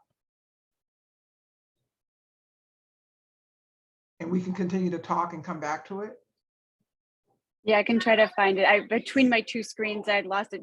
But part of the proposal was in it. There was the bio for a child care person. So I do think that is that paying somebody to watch it. But I know we're going to be taking that out. But that was also in the proposal. But I'm going to see if I can find it. Okay, thank you. So why don't we just move on a little bit? And then you come back. Sorry, can I ask really quickly? Sorry, this is 11 to 5. This is a Saturday program, or I think I missed that part. Wednesdays, 11 to 4. Wednesday. Yeah, I don't know. Like the kids are gonna be in school, so like. Well, she wasn't gearing it toward kids. Yeah. So. Yeah, some adults may be at work, so that 11 o'clock is kind of like, you know. I don't know. Yeah. So we could scheduling would be something I'd have to tell her about as well. But I would like to vote yes for this, just on the record. The next one is called Beyond the Bars with Ayana Bean, who ran the financial aid workshop. It ended up being 3 sessions instead of 4. And she talked about, she's requesting $6,500 to provide a safe place for returning citizens. She has been a 2-time convicted felon herself. She was on the BET American Gangster Trap series. She had good outreach. Her budget section doesn't detail guest speakers enough. She had a good outline of sessions, and her aim is to reduce recidivism. I don't feel that this was written as well as it could have been written and as clearly. She is a very great personality and charming person. I sat in on one of the financial aid workshops. She's really good with people. But again, this proposal wasn't written as, it didn't nail it down quite as much as I thought it could. But I do know that she's a charming and good speaker. So I would let, if anybody else, I think China, Representative Tyler, you know her. You know Yeah, her? I've had opportunity to experience a couple of her events, and you know, I think she does great work. But I would vote yes for this, but just for our own purposes, she needs to let us know specifically what it is that she's trying to do to help families. It could be housing, whatever that is. Like, we need to know what that is. But and yeah. All right, so any other commentary? So if not, is that a yes? Is that not? Let me go back. Abstentions? Anybody? Elizabeth? Noes? Maybes? Che is a maybe. So 1 abstention, 1 maybe, and then I guess everything is a yes. Everybody else is a Can I yes. ask Elizabeth, if you're abstaining, is it because you know her? No, because I want to know more what she's doing with how is she helping the families with this? I'm trying to read more. Yeah, I Yeah, don't think it's you know. complete enough as written to actually vote Can on we- it. I worked extensively with her on her financial aid proposal, and I did a lot of outreach. So it's kind of, and she didn't attend the info session this time. So Candelaria, in the past, we've asked for clarification and then we would reevaluate. Is that something that people, I see Shay going like this. Yeah, that's So, fine. yeah, so can we get, and I think Representative Tyler was saying the same thing. Can we get clarification as to exactly what she's expecting to do and the outcomes? Okay, So I will ask that. I want to make sure I'm always clear on someone who has had this experience helping other people, but I want to know more for $6,500. What are they walking away with? Mhm. Okay, I got it. I will ask her, and I will send the revise. I'll give her like a week and a half, 2 weeks to revise it and send it to you. Thank you for asking, Candelaria. Perfect. Can I answer a question, Evelyn? So as far as the vote goes for this particular one, it would be voting to approve based on clarification on what Correct. actual expectations of the participants are.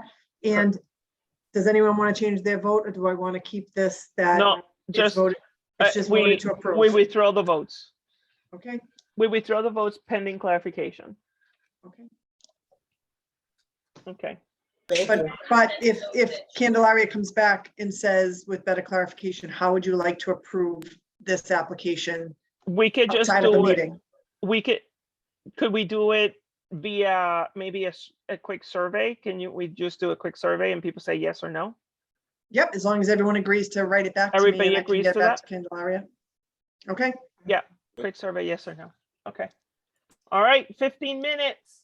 Michelle Coleman, and I know that this is one that there was a question about, Pamela, but let me read through it. Michelle is Finding the Light Within, Introduction to Chakras and Chair Yoga for adults 18 plus. She's requesting $7,000. She's a first-time applicant. I do know her from outside of this, and I did see her participate in one of the Faith Johnson program. In fact, she participated with her mother. 7 sessions, 75 minutes each from 11 to 12:15. And she had a good description of the session format. 2 reference letters were received. I think you only received one because I couldn't find it. I did a couple of searches. They were received separately from her proposal. Her outreach was good. I thought in terms of the budget, she could reduce the program development hours a little bit. She had the resume course evaluation form. So I feel that she is a person who could run this program, and we don't have this kind of we don't have the meditation program coming back. So, All right. Questions? Abstentions? No's? Is everybody a yes? Looks like it. Okay. Yes. Pamela, you didn't have a question about this at all? I did, Evelyn. Yes. Based on what we were talking about earlier, it was just, it has to be put on the record. So who's abstaining? No one's abstaining. All right, so basically Michelle Coleman serves on one of the trustees boards for the library. She serves on the Strategic yeah. Community Engagement Commission.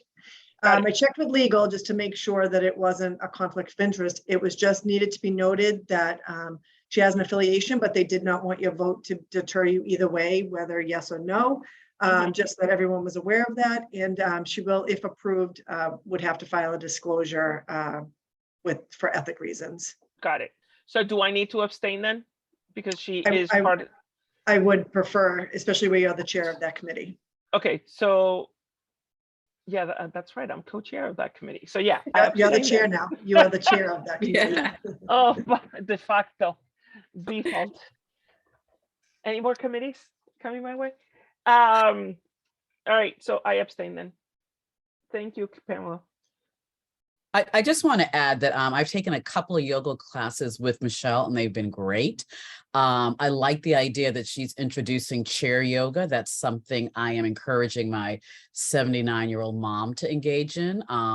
So I think this would be a really great program, not only for adults, but seniors as well. Thank you. Awesome. All right, so 10 minutes. Okay, Can we do piano this? Can I ask? So we have, can we go through exceptions though? Because some of the programs, or do we want to go, how do we want to do this in the next 10 minutes? Is there no way to extend the time? I have a hard stop. Uh-huh. And Shay has a hard stop. Yeah, So I can would say that then Carlos's piano program is returning stronger than ever. He's asking for 10,000. There are 2 instructors. The second instructor is very good. I've witnessed her teach, so I would say that that's a clear yes. John Kordaluski, if you want to fund Maconda project, perennial favorite. The only thing that worries me about him, and that's just a personal thing, is he does so many other concerts at other places. So I keep thinking there's going to be Maconda project fatigue, but that hasn't shown yet in terms of people coming to his concerts. Mhm. So Okay, next I think page. that would be a good yes. And then Haley House has a very good track record. Mhm. So those And are movers good and guesses. makers, that's a returning program. That would be a returning program. She's asking for 5,000, which I think is reasonable. She did a very good job with the students. That was well. So those are all fairly easy yeses, unless anybody has an objection. Yeah, those are all returning programs that have been for a while. Che. My question has nothing to do with the ones you just talked about. I support those. But I wanted to put in a plug for the Brazilian dance classes, maybe not as many and maybe not as much money since they're a first timer, but I think that would be something different and exciting at the library. I agree with that. Okay, So first, before we move on, yes. well, time out. Before we move on to Brazilian dance, so let's approve. I want to approve the lot of starting with the Carlo piano classes, the concert series, which I love, by the way. No. The concert series needs discussion. Night discussion. Okay, so take that out. So piano classes, Maconda project, Take Back the Kitchen, movers and makers. Those are all returning programs. Do I have any abstention on any? No. Any no's or maybes on any? No. So approved. Those are returning programs. They'll get approved. Okay. Now, Which one did you hold off on, Candelaria? the one, so now we're going to talk about Carlos concert series and ballet and Brazilian dance. Those are the two we're going to discuss now. Yeah. Carlos is recommending for $9,630 a midday concert series featuring local and international artists based in Boston. He wants to do it on a Saturday. What I was disappointed, he will draw talent from the Berklee College and do a 45-minute concert. My concern was that I feel like he wrote this fairly hastily and he did some low-hanging fruit. There wasn't diversity in terms of the people that he was outreaching. In terms of the concert, it didn't sound, he mentions jazz and popular music in the proposal, but he didn't give any examples of people that he had outreach to.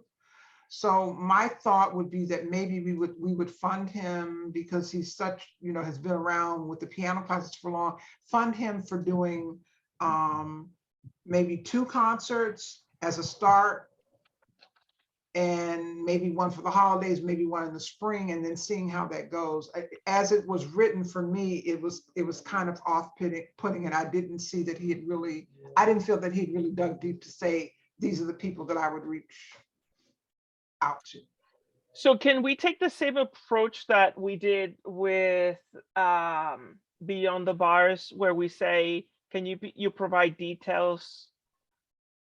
And also, don't you think that's a lot of money for 45-minute concerts, 5 45-minute concerts? It is. And I was going to ask, do we know the concerts in the courtyard? Are those, I don't know what the rate is, like what the ongoing rate is. We can find out. Okay. So what do people want to do? Do we want to cut it back for 2 concerts or send it back 2 concerts, should I say? Or basically say, please provide more details. I would say provide more details. Just Yeah. the first time, and that's a lot. Mhm. What is the need for that? He has the space, and so on. All right, so Alan? I suggest would be to send it back for more detailed, ask him what the diversity of these artists he's bringing in to perform. Okay. I got that. I will do that, and Okay. I'll get to you. All right. Okay, and then the final one, and then we have one to go back to from the beginning. The final one is Izara Oliveira, Brazilian dance class series with a community showcase. The thing that was noteworthy, and I talked with her a lot, that's another one that I gave extensive time to get it in because of her grant writer, that they have a fiscal sponsor fee. And I didn't know if that was something that we've ever encountered. It hasn't been encountered during my thing. I like the fact that they could accommodate Spanish and Portuguese speakers. She said she had spoken with Alan about scheduling from 12 to 2, had good marketing. The fiscal sponsor fee was $442, I believe. It was a 5% fee. So I didn't know if that was the fiscal sponsorship was a concern. Yes, Che. I'm not sure we've ever openly in a budget paid for fiscal conduit fee. But it's not unusual for fiscal conduits to charge a fee, but I don't think I've ever actually seen someone put it in the budget. So this would be a first time for us.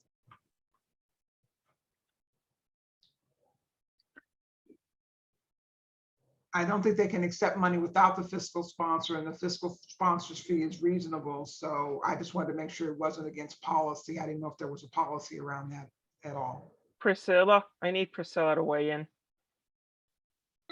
Yeah, let me, I don't want to be rushing this. So yeah, so I was trying to get the information about the concert, so I apologize that I know we're talking about the dance, but I just wanted to let you know about concerts in the courtyard are about 500 a piece, about, just so just to go back to that, just so people know. Okay.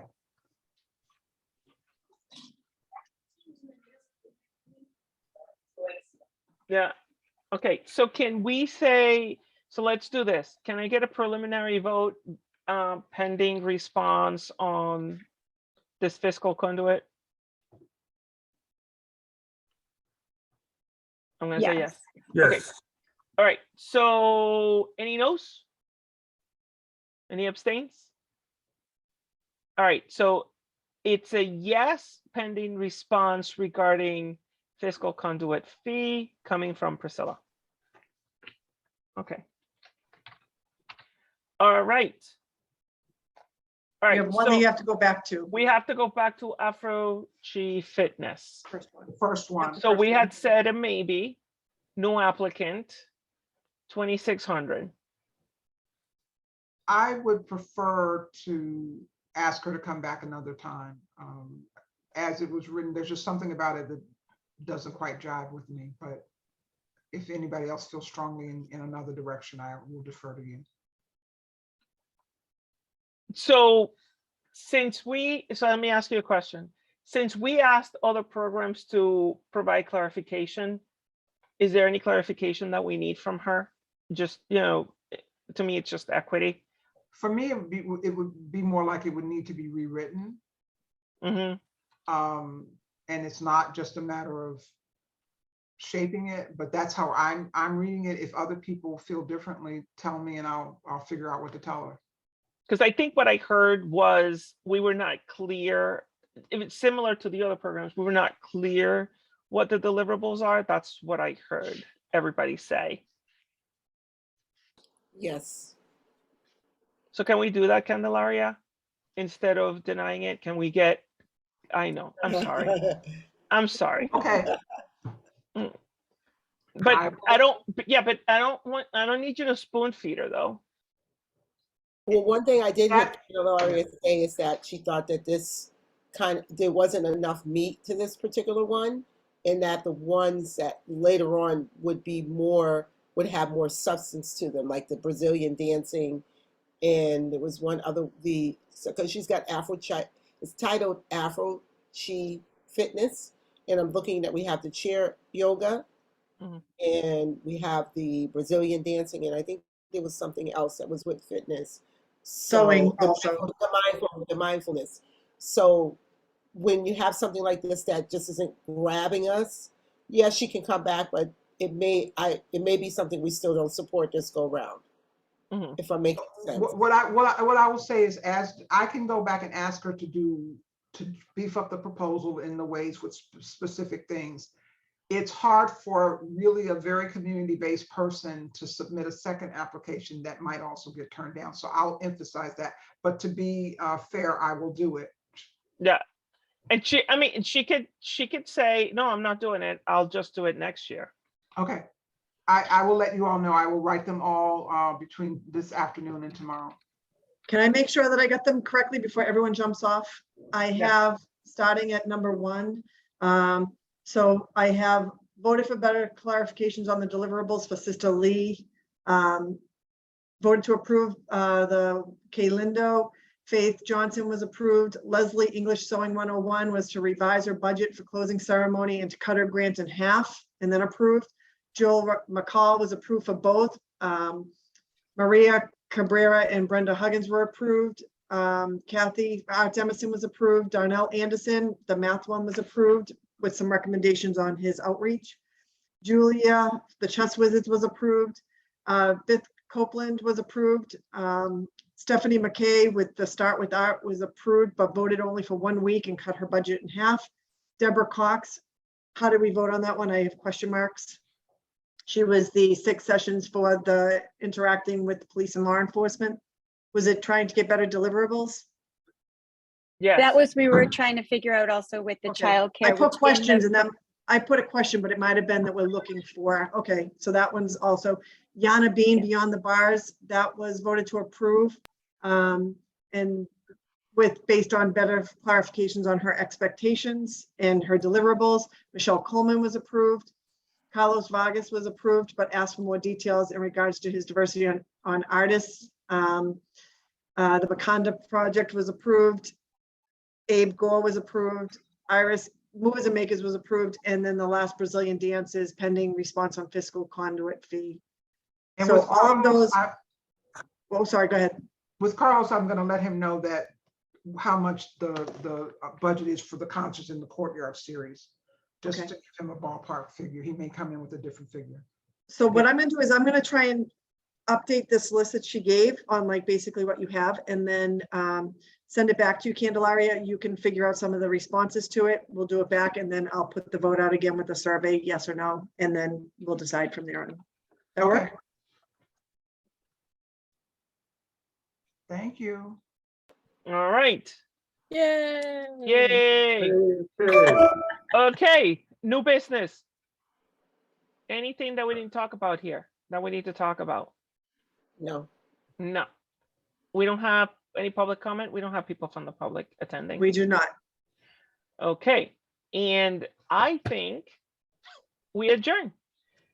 Thank you so much. Thank you. Interesting conversation. Thank you for your time. Always greatly appreciated.